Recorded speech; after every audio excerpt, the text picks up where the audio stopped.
Ay, ay, ay, ay.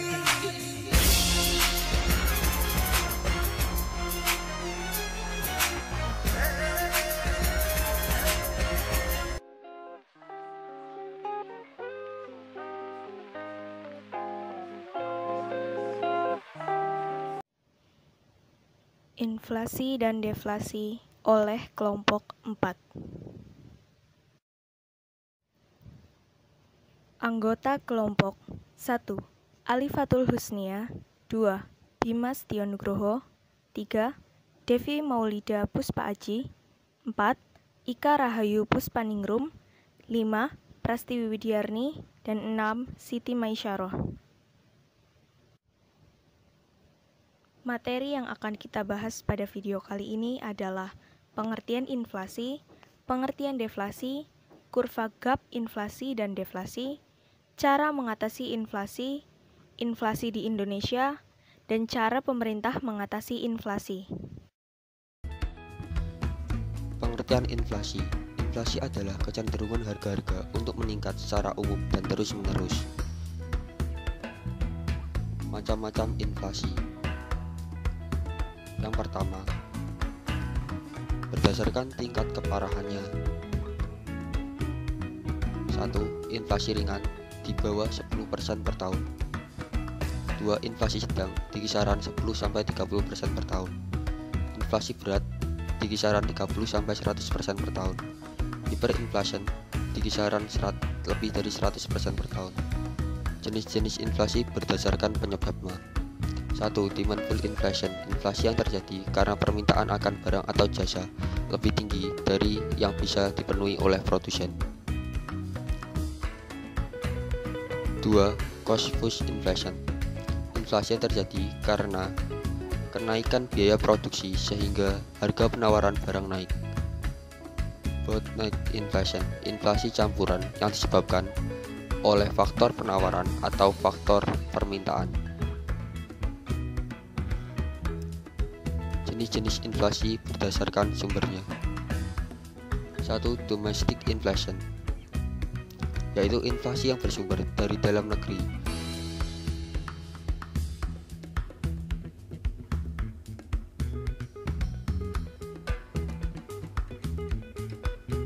Yang kedua, imported inflation, yaitu inflasi yang bersumber dari luar negeri. Biasanya karena adanya perdagangan bebas antara kedua negara tersebut.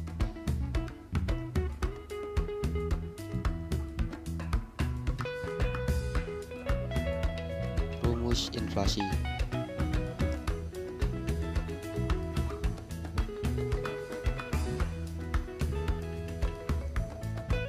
Berikut adalah contoh soal penghitungan inflasi.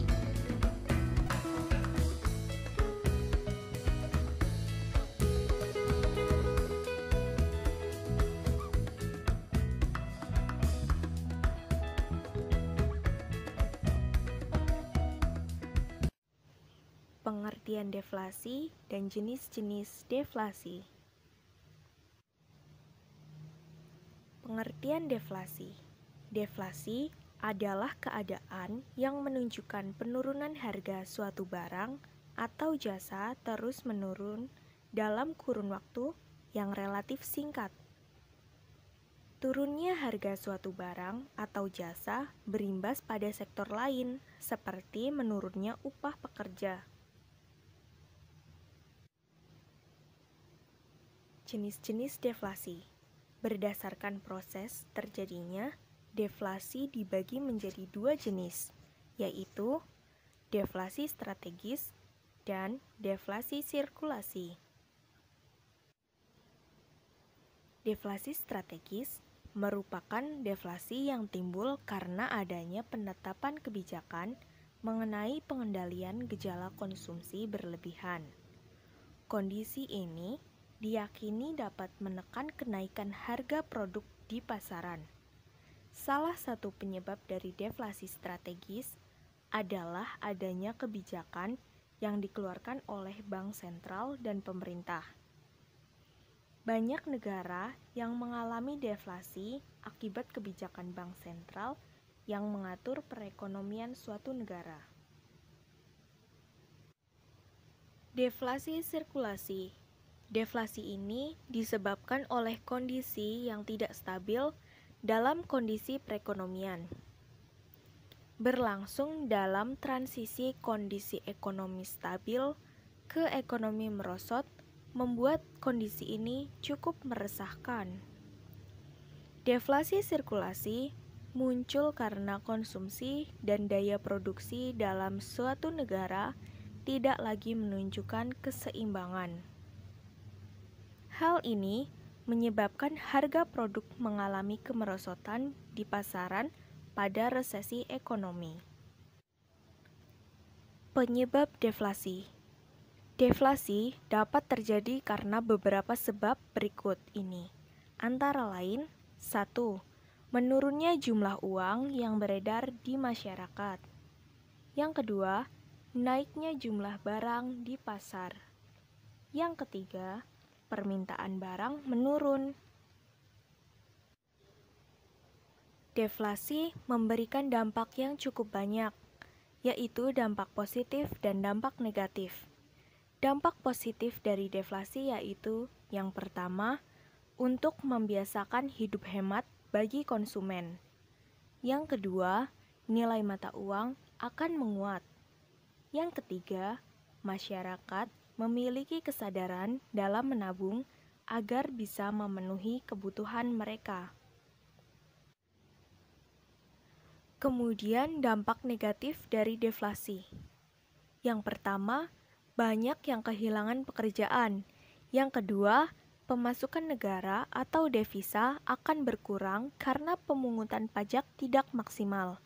Yang ketiga, kegiatan perekonomian akan mengalami kemunduran atau kemerosotan.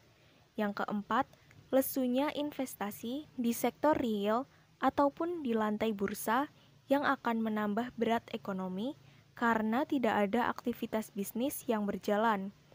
Yang kelima, suku bunga suatu negara menjadi 0% dan diikuti penurunan suku bunga pinjaman di bank. Yang keenam, menurunnya produksi karena permintaan dan daya beli terhadap barang yang akan berdampak pada pengangguran tenaga kerja. Yang ketujuh, kesempatan kerja akan berkurang. Beberapa cara yang dapat dilakukan dalam mengatasi deflasi adalah sebagai berikut.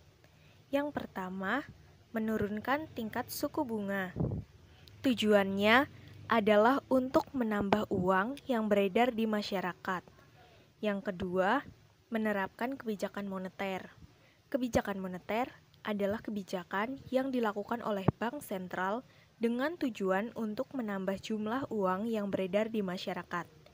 Yang ketiga, menerapkan kebijakan fiskal. Jika kebijakan moneter dilakukan oleh bank sentral, maka kebijakan fiskal dilakukan oleh pemerintah. Yang keempat, menerapkan kebijakan non-moneter. Cara ini sangat efektif dalam mengatasi masalah deflasi, karena kebijakan ini terkandung beberapa langkah yang dapat menambah jumlah uang yang ada di masyarakat.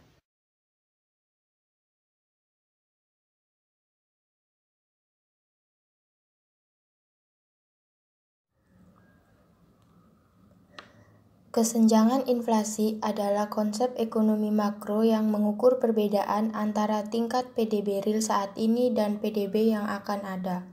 Tentunya, ini mengukur apabila ekonomi beroperasi pada kesempatan kerja penuh atau full employment.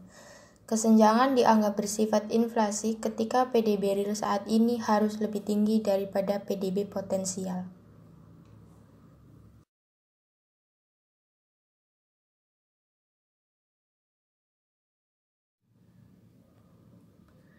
Berdasarkan kurva, penurunan belanja pemerintah menurunkan permintaan agregat dan menggeser kurva ke AD1. Penurunan permintaan agregat mendorong turun output real Y1 dan tingkat harga P1, sehingga hasilnya equilibrium jangka pendek baru di bawah output potensial atau terjadi kesenjangan deflasioner. Cara mengatasi inflasi. Ada 3 kebijakan. Yang pertama, kebijakan moneter. Yang kedua, kebijakan fiskal. Yang ketiga, kebijakan lainnya. A. Kebijakan moneter. Kebijakan moneter adalah segala bentuk kebijakan yang diambil oleh pemerintah di bidang moneter atau keuangan, yang tujuannya untuk menjaga kestabilan moneter agar dapat meningkatkan kesejahteraan masyarakat. Kebijakan moneter meliputi 1. Kebijakan menetapkan persediaan kas. Yang kedua, kebijakan diskonto. Yang ketiga, kebijakan operasi pasar terbuka. B. Kebijakan fiskal. Kebijakan fiskal adalah langkah untuk memengaruhi penerimaan dan pengeluaran pemerintah. Kebijakan itu dapat memengaruhi tingkat inflasi. Kebijakan fiskal antara lain sebagai berikut. Yang pertama, menghemat pengeluaran pemerintah. Yang kedua, menaikkan tarif pajak. C. Kebijakan lainnya. Untuk memperbaiki dampak yang diakibatkan inflasi, pemerintah menerapkan kebijakan moneter dan kebijakan fiskal. Namun, pemerintah masih mempunyai cara lain. Cara lain dalam mengendalikan inflasi adalah sebagai berikut. Yang pertama, meningkatkan produksi dan menambah jumlah barang di pasar. Yang kedua, menetapkan harga maksimum untuk beberapa jenis barang. Kali ini kita akan membahas tentang inflasi yang ada di Indonesia. Di Indonesia pernah terjadi pada tahun 1960-an dengan mencapai 635%. Tahun 1969 sampai 1971 inflasi berada pada 10%. Kemudian tahun 1972 sampai 1980-an berada pada level 2 digit. Pada tahun 1984 sampai 1996 inflasi dapat dikendalikan pada level 1 digit, tetapi hal tersebut tidak berlangsung lama. Inflasi kembali melejit pada tahun 1978 sebesar 77,6%. Berikut data inflasi dari tahun 1969 sampai 2019. Berdasarkan tabel terlihat jelas bahwa inflasi Indonesia pada tahun 1998 mengalami kenaikan yang semula dari 11,10% menjadi 77,60%, dan tahun berikutnya mengalami penurunan ataupun penaikan sesuai dengan apa yang terjadi di Indonesia. Ada penyebab inflasi tahun 1997 sampai 1998. Yang pertama, volatilitas nilai tukar. Nilai kurs rupiah terdepresiasi 95,1% pada tahun 1997 dan 72,6% tahun 1998 yang berujung pada kenaikan harga. Yang kedua, ada pertumbuhan uang. Pertumbuhan uang saat krisis 1997 melesat hingga 115% dan menjadi penyebab utama inflasi. Yang ketiga, ada krisis Thailand. Krisis Thailand ini mengakibatkan ketidakpercayaan investor sehingga menarik dananya dari Indonesia. Dan yang keempat, ada perubahan harga minyak dunia. Penyebab inflasi lainnya, yang pertama, kenaikan permintaan. Kenaikan permintaan mengakibatkan harga-harga naik karena penawaran tetap. Yang kedua, kenaikan biaya produksi.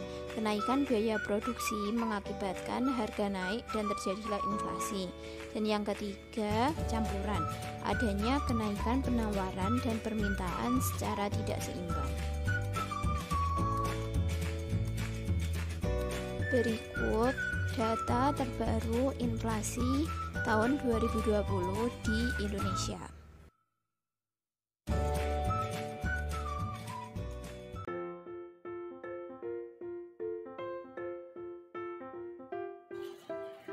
Pemerintah menetapkan kebijakan moneter yang ketat untuk menstabilkan nilai tukar rupiah dan mengurangi inflasi.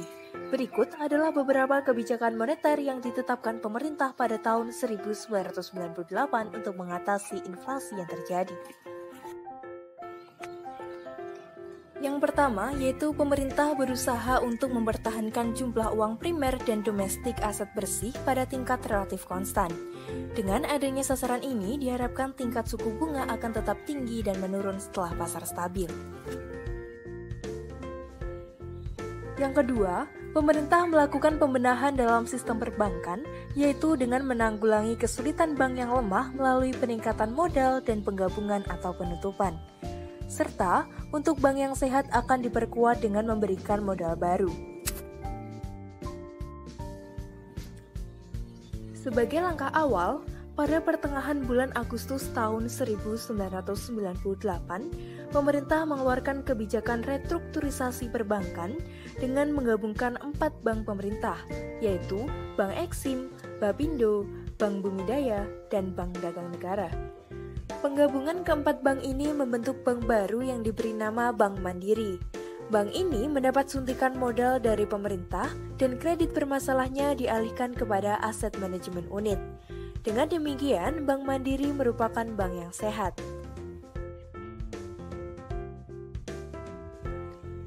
Yang ketiga, pemerintah melakukan penyempurnaan peraturan perundang-undangan dengan diajukannya RUU tentang perubahan Undang-Undang Nomor 7 Tahun 1992 tentang Perbankan ke DPR. Beberapa butir perubahan yang diusulkan antara lain sebagai berikut. Yang keempat, disepakatinya kerangka bagi restrukturisasi hutang swasta kepada bank-bank asing melalui Indonesian Debt Restructuring Agency.